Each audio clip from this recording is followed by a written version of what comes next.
পাবলৈও নাই, হেৰুৱাবলৈও নাই। সকলোকে দিয়ে আছে, গান দি আছে, চিনেমা দি আছে, কবিতা দি আছে, সহায় কৰি আছে মানুহক। কেতিয়াবা অনুভৱ হয়নে মই এই বস্তুটো মই পোৱা নাই, বা এইটো মই দিবলৈ বাকী আছে এতিয়াও অসমৰ ৰাইজক বা বেলেগক কাৰোবাক? দিবলৈ বহুত বাকী আছে, আৰু কি পালোঁ মই সেইটো চিন্তা নকৰোঁ কিন্তু লাইফত কেতিয়াও। কাৰণ মই চেলফিছ হ'ব নোৱাৰিলোঁ আজিলৈকে, নিজৰ কথা ভাবি নাপালোঁ, নিজৰ কথা চিন্তাই নকৰিলোঁ আচলতে আজিলৈকে। মই অলপ দিনলৈকে আগলৈকে মোৰ অসমত ঘৰেই নাছিলে। যোৰহাটত যিটো ঘৰ আছিলে কেতিয়াবা বিকিলোঁ সেইটো। মই লোকৰ ঘৰত আছিলোঁ প্ৰায় 10-12 বছৰ, বেছিয়ে 15 বছৰ। এতিয়াহে মোৰ ঘৰ হৈছে।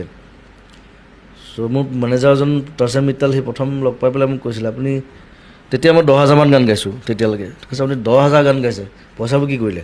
এটা ঘৰ নাই আপোনাৰ, বেংক বেলেঞ্চ নাই।